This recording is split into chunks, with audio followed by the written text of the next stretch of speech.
Berry. I'm the head football coach here at Benedict College.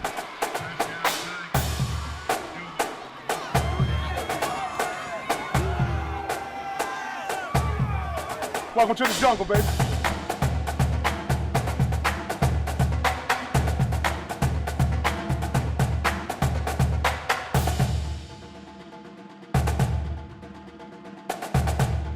Welcome to Benedict College. It's a great day to be a Tiger. Welcome back to the Coach Chennis Berry Show, all things Benedict College football, baby. And tell you what, on a high right now, and it's a natural high because these guys have played lights out for, let's see, 1-0, 11 weeks in a row. You know what I mean? It is crazy to be able to do such a thing. But first, let's give out shouts. I got to say big ups to South Point Roofing and Restoration. Thank you so much for being a primary sponsor of Benedict College and Chennis Berry Show, which I think is pretty cool. Lexington Medical Center, Goodwill has been on board, as well as Columbia Metropolitan Airport. And, you know, at all the home games, folks had an opportunity to fly off compliments of CAE. So thank you to those guys, too. Founders Federal Credit Union has been a part, as well as Prisma Health, and also another long time, the South Carolina Education Lottery. But again, big ups to our primary sponsor, South Point Roofing and Restoration. Coach, it was a heck of a game. Albany State in Georgia. I got to get to these stats because this is amazing. Check this. Back-to-back SIAC champs, which you see right here. You see the twins here. I don't know. I stole the thunder from Coach. He was going to call them his twins, but I did it first because I came up with it. Twins. So, it was a complete dominating game in Atlanta, Georgia. Finished with the season high 563 yards of offense. Also rushing for a season high 251 yards on the ground, Coach. And on top of that, your defense, the Purple Swarm. You know, the commentators on ESPNU was calling them the Purple Swarm as well. So it's getting around. Absolutely. It's getting around. Right. 200, they held them to a season low of 193 yards for Albany State, which they had been a powerhouse team. So it was no easy feat for Benedict to do what they did, but playing as tough as they did, they were able to do this. The defense, season high 8 sacks, forced fumble in the end zone, which also resulted in a touchdown as well. And again, we got to talk about this. Back-to-back regular season, undefeated champs, 11-0. Coach, big accolades to you, big accolades to the coaches, and of course, big accolades to the fellas who were out there on that field. Man, to God be the glory. Amen. For all the things that he has done. I mean, you're talking about, what a year thus far, but we're still not done. We have unfinished business to take care of. The old season is over. We're getting ready for a new season. But I tell you what, in terms of that championship game, you know, you want your guys to really, really play well. And they didn't need any motivation for this one because there was a lot of chatter from that other team before the game. And, you know, I think that kind of got my guys ready to go. And they came out and really, really played well. So, again, kudos out to my entire coaching staff.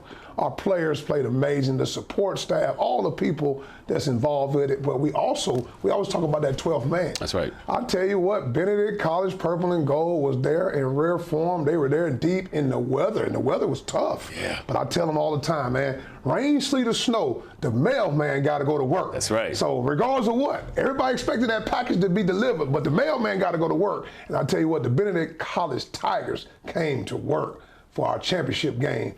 So again, kudos to everybody. We were able to get some twins out of the deal, back to back. So I'm very, very proud of the whole entire program, but also the whole Benedict College family across the nation. Again, it's a great day to be a Tiger. Hey, man, no doubt about that. And again, you know, big shouts to all the supporters, those who believed in Benedict College and those Tigers all along the road as well. Big shouts to folks. I'll tell you what, it's a lot of people, man. They really have poured into what we're doing. It's a group of individuals. One gentleman by the name of Larry Chandler with Firehouse Subs. It's fueled by Firehouse. Every road trip, before we go on the road, they provide us with nice boxes, sandwiches, chips, cookies for the guys. And, Dr. Deborah Crodish, all right, she does a good job of organizing that. But Fueled by Firehouse Subs has done a great job in supporting us through this whole entire year. And, I've been having my drip, man. I don't know if you guys have been seeing my drip, but this drip right here, this is a nice little BC pullover. And I've been wearing one in the game. I wore it for homecoming, and I also wore it for the championship game. It's got a nice big B on the front. But my main man, my frat brother, Caleb Obumba, who played here from '02 through '04. He wore number 39 here. He played for Benedict back in the day. He gets all the drip made from me in Atlanta. So grateful for Caleb Obumba and all the support that he does for our program. But again, it's a great day to be a Tiger, and I'm very, very grateful for a lot of the people that support our program. I remember Obumba. I had issues saying his name at one point till I learned it up in that box. But a great player, great guy too. So big shouts to you, and also big shouts to Firehouse. They always support law enforcement too. But also now knowing that they support BC gives me even more of a reason to make sure that I go by and check you guys out. So listen, here we go. We're talking about the start of the game. Normally you guys win the tip, but this time Albany State wins it, and they defer to go ahead and go in a second. So you guys got to get the ball first. Aeneas Dennis, third play of the game, throws a pass, it gets tipped, and there you go. It goes back over to Albany State, but they don't do nothing with this. Well, yeah, I'll tell you what, Aeneas was ready to go. He was fired up, ready to go. They won the toss, they deferred, so now we get the ball first, all right? So we're actually getting a little drive going, and he ended up throwing a pass. Man, it was a tip ball. You can't control a tip ball. But anyway, it got tipped, got intercepted, so we ended up turning over the ball on our very first drive. But, you know, like we always do, you know, our young men, they persevere, they see it through it all, you know, and they know how to go through adversity. Whenever adversity comes, we never waver when adversity comes, and we find a way to get it done. Well, Albany State goes 3 and out. Tigers, you guys get the ball back on your own 12-yard line. Well, at this point, we want to get a drive going, and then we end up hitting a couple nice passes on that drive. Aeneas Dennis hit Jalen Jones on a nice pass, and we also hit Nick Sewell on a nice pass as well. They got us down in scoring range, but when we got down there, we froze, but we ended up getting it through the uprights and getting on the board. Tom Piccirillo put it through the uprights. Now we're up 3-0. So here it is, 3-zip. Golden Rams get the ball, but they go 3 and out as well. Tigers get the ball. You guys do a little something with it, but again, you guys stall out too with a 3 and out. Now, here it is. Let's get down to the nitty gritty. Golden Rams get the ball back, and they go again, another 3 and out. So it's a tough game between the two teams, but here it is now. We're starting to get some traction here. Well, you know, it's a championship game, so it's a lot of emotions going at this moment, and guys just got to settle down. And that's what I told our guys on the sideline. Just settle down. We've been here before. So again, just control the moment and win the down. If you win the down, then that turned into the series. And we did that. We took a nice drive on this one. I mean, it's just a mixture of run and pass. But Aeneas Dennis really got hot on this drive to Caden High. So he found Caden High on a couple passes on this drive, but Caden High was able to finish that drive with a nice touchdown catch from Aeneas Dennis, and it was awesome. It was really nice to really get us going, got the momentum going. Now we're up 10-0. Here it is, you know, Golden Rams, they get the ball back again, but it's a battle for them against the Purple Swarm. They go yet another 3 and out, which gives you guys the ball back. Man, I'll tell you what, they really got us going in the beginning of the game. You know, I tell our players, we don't do all that talking. You know, you got to play this game. You can't talk this game. And they were doing a lot of that before the game. But, you know, our guys kind of had to keep their emotions down a little bit. But when we were ready to play, they were ready to play. And our defense, man, that Purple Swarm was rocking and rolling on that day. Those guys couldn't get much going on their offensive end. But they were able to get the ball back to us. And at this point, we had the momentum going. And on that drive, we were moving the ball pretty good, and we were able to find Aeneas Dennis to Reggie Harden on a big 55-yard touchdown pass. And I tell you what, that was an electric play where Reggie Harden was able to get down the middle of their defense, split those safeties, big touchdown, 55-yard touchdown pass from Aeneas Dennis to Reggie Harden. Now we're up 17-0. So here again, after a couple more punts between the two teams, the Golden Rams finally put together a drive, and they get down to their own 15-yard line. Well, you know, our defense, you know, they always answer the bell. We don't want to let people in the end zone. And, you know, they had a couple plays where they got down in scoring range. But Josh Barker, our freshman, I tell you what, a talented young man. He was able to get a big tackle for loss sack on that drive there and put them in where they had to kick a long field goal. So they end up getting some points before the half. They end up getting 3 right before the half. So now we go into the halftime 17-3. There it is, 17-3 as we take it into the locker room, but I got to make this mention that Albany State had 0 passing yards in the first half. What are your thoughts, though, on this game so far? Well, like you say, our defense at this point, they're playing really, really good ball. And I was very, very proud of how we came out in the first half, really as a whole entire program, you know, offense, defense, and special teams. I mean, guys were ready to go.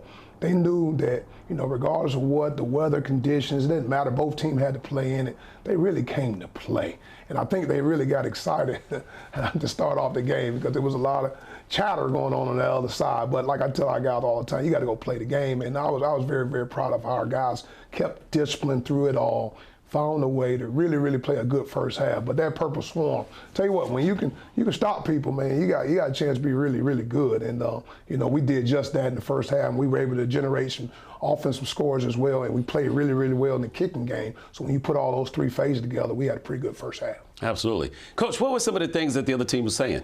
I don't think I can say those words. I mean, it was interesting to say the least. All right. Well, we still got that second half to go. We're going to get there as well. But also have our Goodwill Player Spotlight. It's going to be on Roger Smith. He's the offensive lineman. He's a sophomore. You guys adoringly call him Big Baby. Big Baby. That's my man from Cleveland, Ohio. Tell you what, talented offensive lineman. He's a sophomore. He's a really, really good football player. He's a 2-year starter for us. He's a big guy, too. He's about 6'3", 6'4", about 330 pounds, but he's very athletic. He can bend. But what an amazing person. He doesn't say a whole lot of words. He doesn't talk a whole lot, but when he plays on that field, he does a lot of talking. So we're grateful to have Roger Big Baby Smith from Cleveland, Ohio, in our program, and he's doing some amazing things for us. All right, we'll bring that in coming up. And again, that's brought to you by Goodwill. This is the Coach Chennis Berry Show, brought to you by South Point Roofing and Restoration. Back with that second half and more right after this.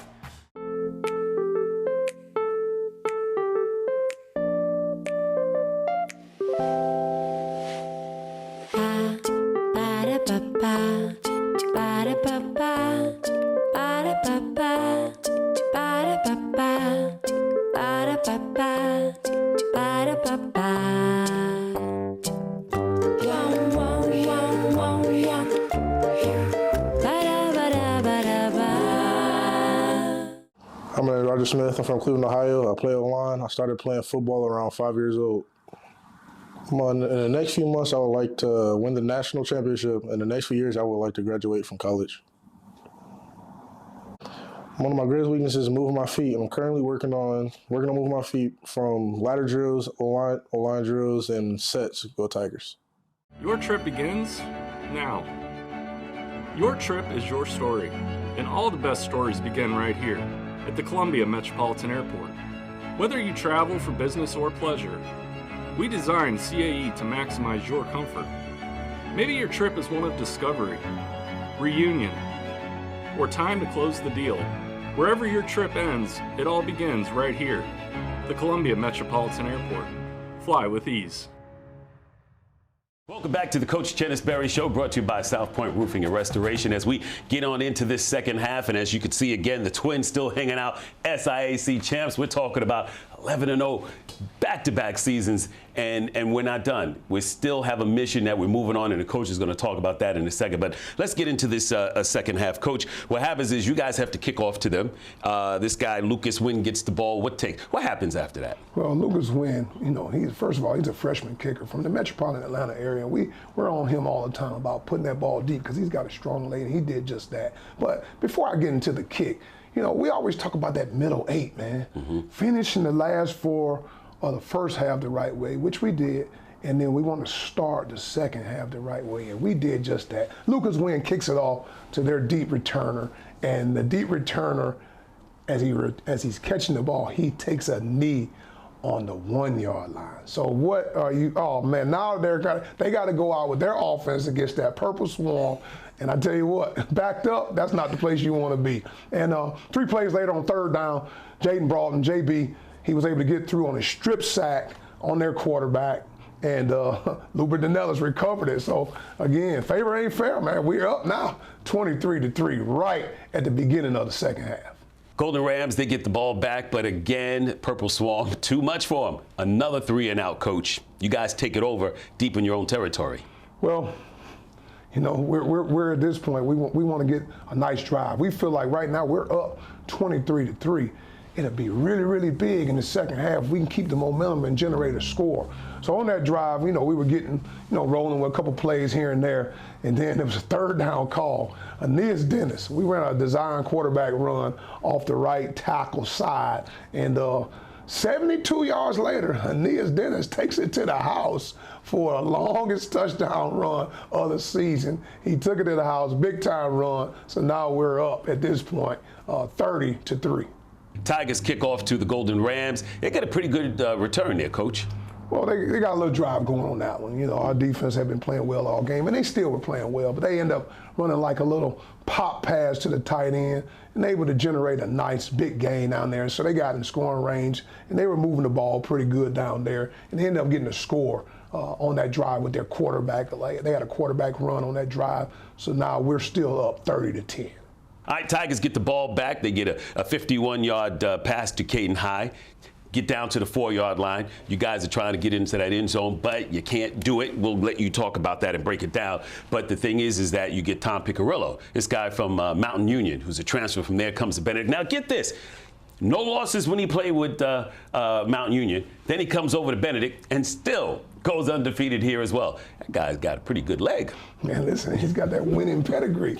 We need to get more Tom Piccirillos around here. Yeah. But we knew when we signed Tom, he was coming from Mountain Union. That's one of the top Division III programs up in Ohio in America. I mean, I'm talking about an amazing program. And, he wanted to go get his master's degree, and we had a situation we had another year eligibility. And he's been money for us this year. He has been amazing, so we're grateful for him. But on that drive, we were moving the ball really good. And Aeneas found Caden High, freshman from the metropolitan Atlanta area, on a big-time 51-yard gain to get us down in scoring range. But we had a couple stall plays here and there. But like you said, Tom Piccirillo was able to put it through the uprights. Now we're up 33-10.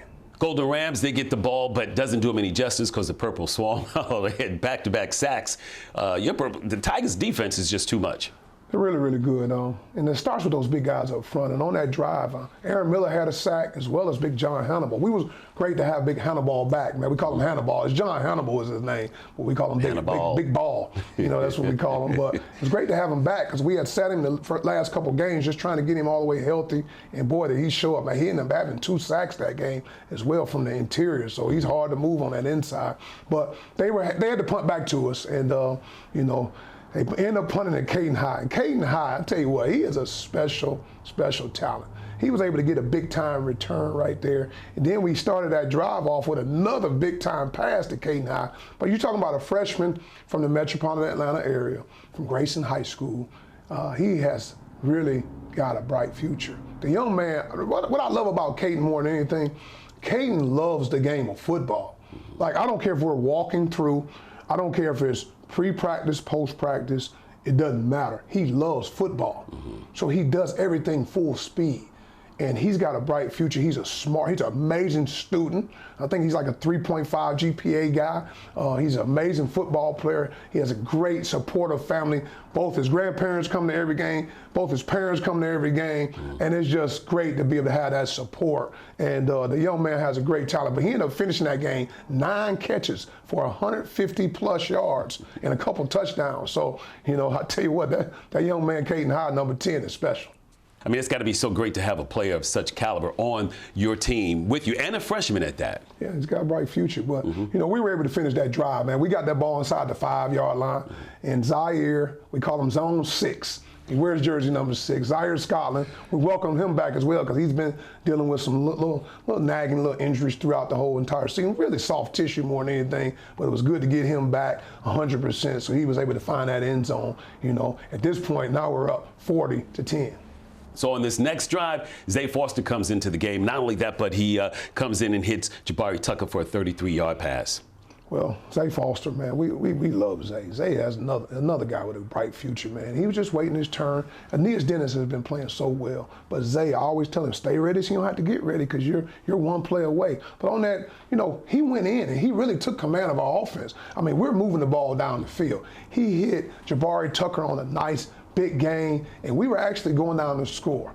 So, unfortunately, Zay threw an interception on that drive, but he literally hit Jabari Tucker right in the hands, and Jabari kind of relaxed.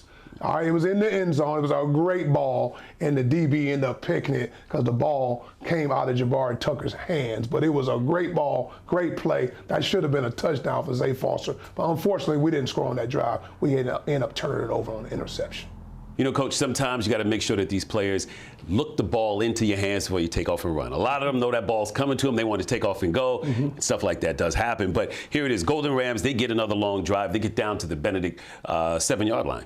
Well, our defense stood firm again. Aaron Miller made a big play on them from our front, and as well as our DB, Diego Addison, man. Diego Addison ran that alley and made a nice tackle on their defense as well. I mean, on their offense, I'm sorry. But ultimately, at the end of the day, we ended up getting them into a 4th and long situation, and our defense held strong and made them turn over the ball on downs. But, you know, we were able to get the ball back on offense. And Zay Foster's back in the game, and we had a nice run to Izzy Rose to get us really rolling. I think it was about an 18-yard gain off the left side, man. And the next play, Zay Foster, we called one of our RPO plays, and we had GT counter going one way, but we had something else going the other way. And he did an awesome job, and he came off that right side. And I tell you what, 75 yards later, he took it to the house because you saw, I'm talking about Curtis, speed. He took off as a quarterback, and he showed his ability to be able to run with that ball in his hand, and he was able to take it all the way to the house. So now we're up 47-10. Like you say, Coach, that's how it ends on this one. We talk about back-to-back SIAC champs on top of that. You go 11-0, 2 seasons in a row, which is like, we talked about this last program. It's not an easy thing to do. No. You know what I mean? But to be able to accomplish that, you got to realize that these guys are real. The team you have is together. The team you have believes in what they can accomplish. Listen, Curtis, man, we talked about this, like you say, man. People don't really understand how hard that is to be able to do. But we fall in love with that 1-0 mindset. I mean, it really works. You know, but 1-0 is not just in the game of football. You got to win in the game of life. I had a gentleman come to me after the game, and he was just telling me about how he's been following me and talking about, you know, going 1-0. And he said he used that with his father that was going through some sickness, and said, Dad, just win the day. Don't worry about the week. Don't worry about the month. Don't worry about the year. Dad, just win the day. And that really touched my heart, because you really never know the people, the impact that you make on people. This game of sports is such a great sport, great thing to get people ready for the game of life, but it also gets our young men ready for the game of life. So whenever you can help someone and you don't know how you blessing someone else, that really means a lot to me, man. It's also the game of life. You know, you're talking about our year. We just wanted to fall in love with the process of going 1-0 every day. And, you know, to be able to have a year like we had, we know every week everybody's going to give us their best.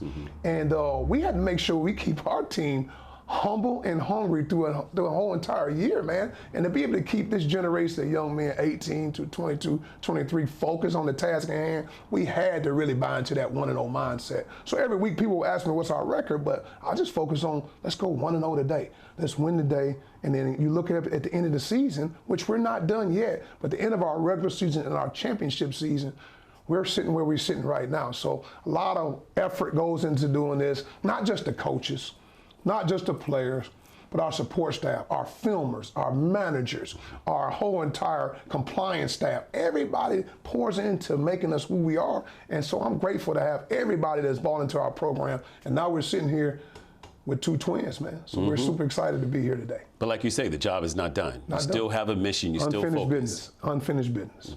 Absolutely. 47-10, that's how that wraps up. But we are not done yet with the Coach Chennis Berry Show, which is brought to you by South Point Roofing and Restoration. We got to get our Lexington Medical Center assistant coach spotlight in, and we're going to bring in the head strength and conditioning coach, Austin Kistner. Well, I'll tell you what. Coach Austin Kistner, man, we call him Coach Austin. What a welcome addition to our program. Anybody know when you're building a program, I tell you what, you better have the right strength and conditioning coach. And we have him. Coach Austin, man, I tell you what, he's really, really upgraded our program from even how our weight room looks. I mean, we have a state-of-the-art weight room, no doubt about it, even before his arrival, but he was able to make us paperless in the weight room. I mean, you go in the weight room, all of the racks have iPads on it and have those guys' workouts on there, and he makes sure that he upgrades everything that we're doing. Our guys want to go in there and get bigger, faster, stronger, and again, that's your temple, that's your body.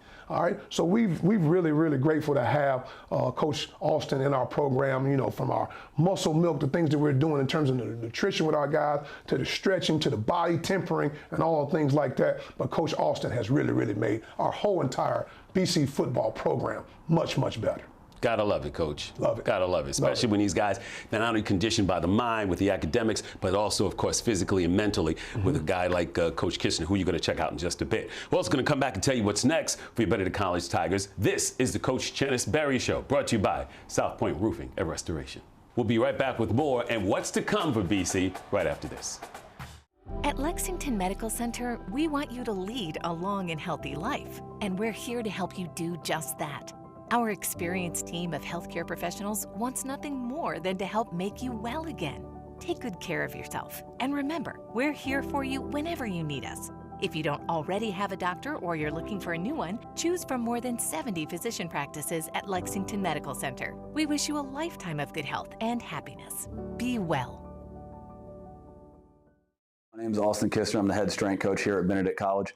Give you all a little bit about my story. I got into coaching when I got done with my playing career. I was blessed to play offensive line just up the road at Davidson College. Got done playing, had a season and career-ending injury my junior year. Transitioned to the coaching side of things, helped out coaching the line, and also helped out the strength staff in the weight room there. When I got done, graduated, took my first job out of college as an offensive coordinator and the director of strength conditioning at a high school in Central Arkansas, Helena, West Helena. Was blessed to spend 2 years there, used those summers to intern at some bigger schools, intern at the University of Wyoming and at Fresno State. After a couple of years there, I wanted to get back into the college game, took an assistant job in the weight room at Delaware State University. Spent all the way up through COVID there when COVID shut the world down. Moved down to Florida, where I became the director of strength conditioning at Southeastern University. Spent the last 3 years there. When I think about that process and the mentors that I had along the way, a couple minds stand out. Evan Simon and Zach Rowell, my strength coaches at Davidson, taught me a lot as I was playing there to help me with that transition from player to coach. And then one of my bosses and mentors at Southeastern University, Akeem Robinson, a great man, taught me a lot about leadership, what it's like to command a room of young men and women, how it's more than just lifting the weights, it's building up whole people. If it weren't for them, I wouldn't have the skill set and be in the position I am now. I'm incredibly grateful for their guidance. As I think back about my coaching career, my favorite memory up to this point, probably be my first national title. Blessed to win a couple at Southeastern University, but that first one with the track team, it's unbelievable feeling of between the ring and just seeing the kids and knowing that all this hard work they put in for months and months and months grinding when no one was looking finally paid off, finally got the recognition they earned and they deserved. It's incredible to see the kids get the reward for all the things that they reaped. Go Tigers. Life moves fast, and while you're raising future MVPs, it's good to know you've got a teammate with Founders, a partner you can trust to always have your back. With products and services that give you the freedom to focus on the more important things. While you're sharing those moments, remember, we're here for one single reason, to help grow your financial success. So when the game is done, you can relax. Because at Founders, our most valuable player is you. The lottery is not about getting rich. The lottery is about helping people, and it always has been. It was the lottery that helped raise the Great Wall of China, maintain the roads of ancient Rome, and in this country, helped fund a revolution against tyranny. And today, in South Carolina, the revolution continues. But we're not building walls or roads or bridges. We're investing in you. Want to learn more? Visit sceducationlottery.com/betteryou. Welcome back to the Coach Chennis Berry Show. All things BC football, baby. It's brought to you by South Point Roofing and Restoration. As we talked about, 11-0, back-to-back seasons, undefeated twice. And here it is. We're getting ready to go into the next phase of what's about to happen. But before we get there, Coach, we got to mention one of your plays that, my gosh, this guy, breakout player, back-to-back, get this, Defensive Player of the Year. We're talking about Lupe Dinellis. Awesome. Great young man. Just very proud of him. We had our SIC luncheon for the championship luncheon at the Atlanta City Hall this past Friday, and the conference, in terms of his peers and the coaches in the conference, SIDs, voted him as Defense Player of the Year for this 2023 season. But that makes that back-to-back for him, and he's earned everything that he's gotten, and we're very grateful to have Lupe Dinellis on our football team. Absolutely. All right, so normally we would be talking about who we're going to play next, but obviously we can't do that because we have to let these other guys play to determine who's going to get the opportunity to play the Benedict College Tigers. So Sunday night, the NCAA announced the 7 teams from the region that's advancing to the national championship. And for the second year in a row, we are the #1 seed, and we get a first-round bye, which is why we don't know who we're going to play. But, Coach, let's talk about some of these other teams that are still, vying for that chance. Well, the 2 teams that are playing, they're the 4th and 5th seed, and that is Lenore Ryan out of Hickory, North Carolina. Very, very good program. And then we have Shepherd out of West Virginia. They're going to be playing this upcoming Saturday, and we'll determine after that game who will be playing that following week. So, with us having this bye week, we're going to take an opportunity to work on us. It's always us versus us. We're going to get our bodies healthy, first of all. Talking about we done play 11 straight weeks, so we have a banged-up football team right now, and we're going to work on us, okay? Making sure that we get the fundamentals in order, making sure we get our bodies right, all the little things, because, again, we don't know in terms of schematically who we're going to play, but we're going to work on us. It's us versus us week. We're going to take a couple of days to really, really wind down and get our bodies right and work on fundamentals. And also, we have to be able to balance academics as well, because, really the last day of class is tomorrow, and, they have finals that's getting ready to start up. So again, in this program, we chase A's and B's. Those are non-negotiable in the classroom. C's are championships, plural, championships, and degrees. And that's what we're all about. So we won't put that to the back burner. We know we got to be able to balance and be a student athlete. So we got to do it in the classroom as well as on the football field. So that's what we'll be doing the next week or so as we prepare to get ready for who we'll be playing in the second round of the Division II NCAA playoffs. All right, so it's not like you guys haven't been there before. You did this last year. You had to play against Wingate, and you had that bye again. Any learned lessons or anything from that fact? Absolutely. That was our first time. I mean, Wingate was a team that has been there before, and we'd never been there before. So it was really a lot of learning lessons for us. And as a head coach, I realized what we had to do to get ready for this year, so we don't have that same letdown that we had last year in the playoffs. So we'll be prepared. We'll be ready to go. We know, all in all, our guys, the moment won't be too big this time. We have a lot of returning guys that played on that team last year, so they'll understand the importance of just, again, nothing changes. Win the effort battle. It has to be non-negotiable when that game is over. Did we or did we not win the effort battle?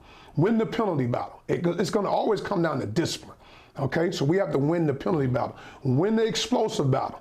That means we need to have more explosive plays than them, and then win the turnover battle. Okay, we can't turn over the football, and we have to create turnovers versus them. We feel like if we can put those 4 ingredients together, regardless of who we play, we like our chances of winning the football game. But all those things matter. There's ebb and flow in football. When you're talking about playoffs, you're talking about the best of the best. So again, it won't be because they have more talent than us or we have more talent than them. It's going to come down to discipline when it's all said and done. And when we were going into our season, the very first team meeting we had, all right, on July 26th, I said, this season, it's not going to be about talent. It's going to come down to discipline and leadership. And I think right now we're to the point where we are today because we have amazing discipline in our program and amazing leadership. So let's let the chips fall where they may next Saturday on November 25th right here at Charlie Johnson Stadium in the Jungle. We'll find out who we play then, but we'll be ready to rock and roll when that time comes. All right, we may not know who we're going to play, but we know exactly when. Again, that's November 25th, Charlie W. Johnson Stadium. Kickoff is going to be at 1 o'clock, and you got to be there because we need you there. We need a big crowd there, by the way. Here we go. Let me give you the ticket prices. Tickets are just $15 for adults. That means you could bring the whole entire family out. Students and military, boy, we got you covered as well. Just $10 and $5 for children, all right? Parking, by the way, is going to be free, Coach. Oh, wow. Going to be free to come on out and park for this one here. And I know that a lot of folks are probably going to have family and friends in town because it is the holiday season, but what better way to celebrate with your Benedict College family over at Charlie W. Johnson Stadium to show them what kind of game we got, what kind of team we got, what kind of field we got, what kind of environment that we're going to have. 12th man is so important. We talk about this, and I can't express it enough. Coach can't express it enough. We need BC in that stadium on November 25th at 1 o'clock. Hold everything else on pause. You get some more turkey. Trust me, it's going to be there for you. After that game, you can go back out there and have your fun. Listen, it's so important. That's another thing I just think back from last year. When you're talking about playing in the playoffs, I'm talking about Division II NCAA playoffs, you want a nice turnout. And I want to be able to look up there and see purple and gold throughout, you know, and just be able to see that stadium packed, because that 12th man really helps us. Really helps our players. It gives them that juice, that energy that they need to take us to that next level. So we want you all to come out. We have a very good product that's out there putting on for the whole entire Benedict College family. But it's not just about Benedict. I think when we get to this point, the whole state of South Carolina need to represent. All right? Every alumni that loves Benedict College, come on out on a Saturday to be able to come out and support your Benedict College Tigers as we go on battle. Again, we don't know who we're playing yet, but I promise you this team will be ready to rock and roll when that ball kicks off at 1 o'clock on November 25th. It's going to be a great time. Don't miss this one. November 25th, 1 o'clock, Charlie W. Johnson Stadium. Tickets are available as well. Just go to Benedict College website, go to benedicttigers.com. All that information is right there for you. But we need you in the stands, rooting on BC. Absolutely. Thank you. Coach, congratulations again on another accolade, another feather, and another history-making season. I mean, really, dude, I'm telling you, you get speechless when you talk about what they've been able to accomplish. Over the years, if you supported and follow Benedict, you know what they've done has been outstanding, you know, period. Coach, it's been a pleasure. We're not done, though. My man. All right? Unfinished business. Unfinished business. Let's get it. Got to pay the fee. That's right. Got that on the back of one of my shirts. Focus, effort, execution. Appreciate it. Let's pay the fee. It costs to be a champion. Go Tigers.